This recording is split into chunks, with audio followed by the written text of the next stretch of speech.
देखिए यहाँ पर क्लास 9th एनसीईआरटी का है क्वेश्चन नंबर प्रश्नावली 1.5 का क्वेश्चन नंबर 1। ठीक है, इसमें बताया गया है, पूछा गया है, बताइए नीचे दी गई संख्याओं में कौन कौन परिमेय है और कौन कौन अपरिमेय है। तो परिमेय संख्या क्या होती है ये जानना जरूरी है। ऐसी संख्या जिसको हम p/q के रूप में लिख सकते हैं, ऐसी संख्याओं को हम परिमेय संख्याएं कहते हैं। और जिन संख्याओं को p/q के रूप में नहीं लिखा जा सकता है, ऐसी संख्याओं को अपरिमेय संख्याएं कहते हैं। तो ये क्वेश्चन एक इसमें से आ सकता है छांटने को। बताइए निम्न संख्याओं में कौन कौन सी परिमेय है, कौन कौन सी अपरिमेय है। तो इसको समझ लीजिए कि इसमें जैसे 2 - √5 दिया गया है, तो इसको हम p/q के रूप में नहीं लिख सकते हैं। वहां पे p/q जो है, p और q वास्तविक संख्याएं होनी चाहिए। यहाँ पर ये पहला वाला जो है ये परिमेय संख्या नहीं है, ये अपरिमेय संख्या हो जाएगी, अपरिमेय। क्वेश्चन नंबर 2 है, इसको देखिए थोड़ा सा सॉल्व कर लेंगे। 3 + √23 - √23 कैंसिल आउट हो जाएगा, तो ये आ जाएगा 3। और 3 को हम p/q के रूप में लिख सकते हैं। p/q के रूप में कैसे लिख सकते हैं कि 3 के अपान में 1 लिखा जा सकता है। तो ये संख्या हो गई आपकी परिमेय संख्या। ठीक है, बस इतना ही काम करना है इसमें। ये वाला क्वेश्चन नंबर 3 है, 2/7/7 यहाँ पर √7 कैंसिल आउट हो रहा है, इसको हम लिख सकते हैं 2/7। ये p/q के रूप में हो गई है, तो ये संख्या क्या हो गई, परिमेय संख्या हो गई, परिमेय लिख देंगे। यहां पर क्वेश्चन नंबर 4 है 1/√2। ठीक है, ये अगर हम इसको रेशनलाइज भी करेंगे, परिमेयीकरण भी करेंगे, तब भी ये परिमेय संख्या नहीं होगी, रूट रहेगा, इसलिए ये संख्या हो जाएगी अपरिमेय संख्या। इसके आगे अपरिमेय लिख देंगे। 2π, पाई को याद रखो, पाई अपरिमेय संख्या होती है। ठीक है, पाई को p/q के रूप में नहीं लिख सकते हैं। लिखा जाता है 22/7, कहीं कहीं पे मान लिया जाता है, लेकिन याद रखनी है ये चीज कि पाई को परिमेय संख्या नहीं माना जाता है। एग्जैक्ट मान पाई का अभी भी ज्ञात नहीं है। ठीक है, पॉइंट के बाद वो चलता ही रहता है, उसकी कोई लिमिट नहीं है। तो इसलिए पाई को अपरिमेय संख्या कहा जाता है, और 2π है तब भी ये अपरिमेय संख्या होगी, तो इसको लेंगे अपरिमेय संख्या। ठीक है, इतना ही इस क्वेश्चन में है। और आगे का क्वेश्चन देखिए, एक्सरसाइज 1.5 का क्वेश्चन नंबर 1 बताया अभी। उसमें केवल परिमेय संख्या, अपरिमेय संख्या छांटने था। परिमेय संख्या को इंग्लिश में रेशनल नंबर कहते हैं और अपरिमेय संख्याओं को इर्रेशनल नंबर कहते हैं। तो जो भी बच्चे हैं हिंदी नहीं ज्यादा समझ पा रहे हैं, उनको समझ सकते हैं। परिमेय को रेशनल नंबर और अपरिमेय संख्या को इर्रेशनल नंबर कहते हैं। यहाँ पर क्वेश्चन नंबर 2 है, निम्नलिखित व्यंजकों में से प्रत्येक व्यंजक को सरल कीजिए। ठीक है, सरल करना है, यानी कि इसको सॉल्व करना है। तो इस तरीके का सॉल्व करने के लिए क्या करेंगे, पहले 3 को 2 से मल्टीप्लाई करेंगे, 3 × 2 = 6 होगा, प्लस इस 3 को √2 से मल्टीप्लाई करेंगे, 3√2।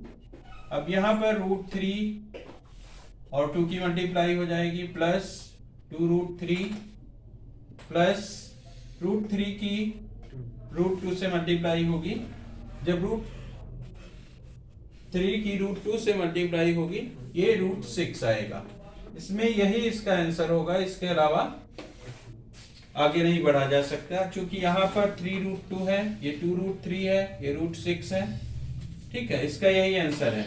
एक बार फिर से समझ लीजिए, 3 को पहले 2 से करेंगे मल्टीप्लाई, फिर इसी 3 को इस √2 से मल्टीप्लाई करेंगे, मतलब एक संख्या पकड़ लेंगे, फिर इसकी ब्रैकेट की दोनों संख्याओं से मल्टीप्लाई कर देंगे। यहाँ पर फिर ये संख्या पकड़ लेंगे, इसको दोनों संख्याओं से मल्टीप्लाई कर देंगे। बस सिंपल सा यही करना है। इसका जो सेकेंड क्वेश्चन है वो भी बहुत अच्छा है। जैसे है 3 प्लस √3, एक ब्रैकेट में है, 3 माइनस √3 दूसरे ब्रैकेट में।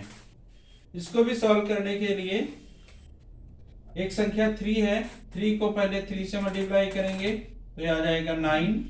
इसी 3 को √3 से मल्टीप्लाई करेंगे तो ये आएगा माइनस का 3√3, क्योंकि यहाँ पर माइनस में है। इसकी आपस में मल्टीप्लाई होगी, √3 को 3 से मल्टीप्लाई करेंगे तो प्लस का आ जाएगा 3√3।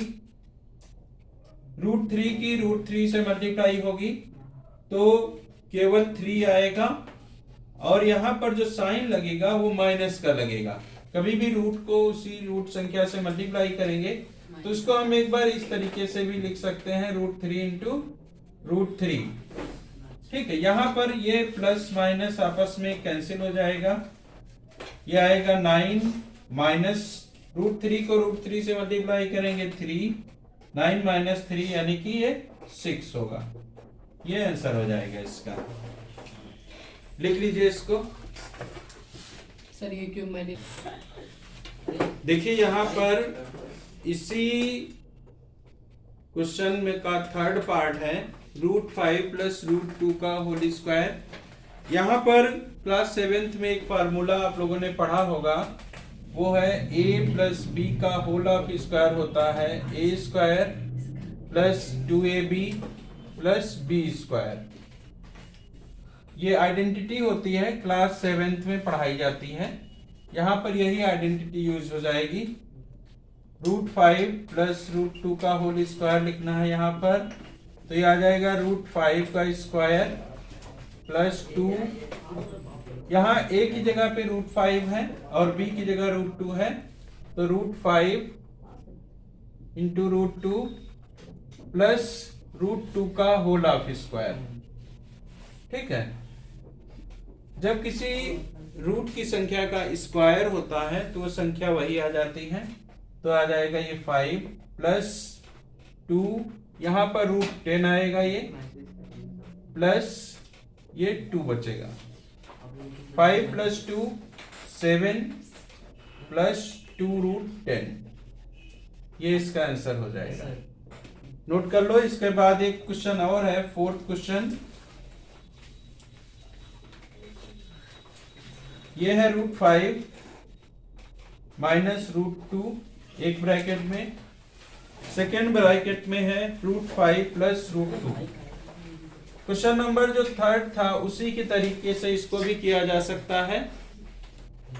एक मेथड और है उसको भी करने का और इसको भी सॉल्व करने का। आइडेंटिटी लगा देंगे। आइडेंटिटी कौन सी?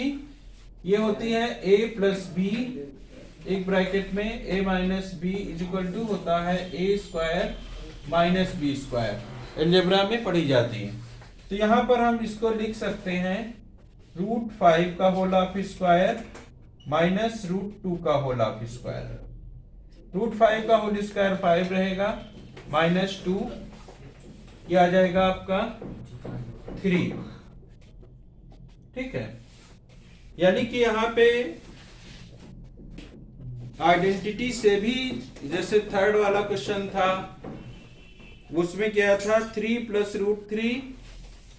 थर्ड वाला क्वेश्चन एक बार ये भी समझ लीजिए, जैसे था 3 प्लस √3 और 3 माइनस √3। तो इसको हमने मल्टीप्लाई करने वाले, ब्रैकेट ओपन करने वाले मेथड से भी बताया था। आइडेंटिटी भी लगा सकते हैं। कौन सी? अलजेब्रा में पढ़ी होती है, हम लोगों ने पढ़ी है। a प्लस बी और a minus B equal to होता है a² माइनस b²। इसको वर्गांतर का नियम भी कहते हैं। तो यहाँ पर एक बार प्लस एक बार माइनस दिया है, तो इसको 3 का स्क्वायर माइनस √3 का स्क्वायर लिखा जा सकता है। 3 का स्क्वायर 9 माइनस 3 यानी कि ये 6। वहां पर भी 6 आया था, उस मेथड से भी सॉल्व किया जा सकता है। और इस मेथड से भी सॉल्व किया जा सकता है। वही मेथड यहाँ पर भी लगाया है, √5 माइनस √2 मल्टीप्लाई में √5 प्लस √2 √5 का स्क्वायर माइनस √2 का स्क्वायर, √5 का स्क्वायर 5 आ जाएगा, √2 का स्क्वायर 2 = 3। ठीक है, ये 4 क्वेश्चन नंबर 2 के, और पहले वाले क्वेश्चन में परिमेय और अपरिमेय छापना था। ठीक है, तो अच्छे से समझ में आ गए होंगे आप लोगों को। तो आप लोग वीडियो को पूरा देखें और लाइक और सब्सक्राइब भी करें। Thank you.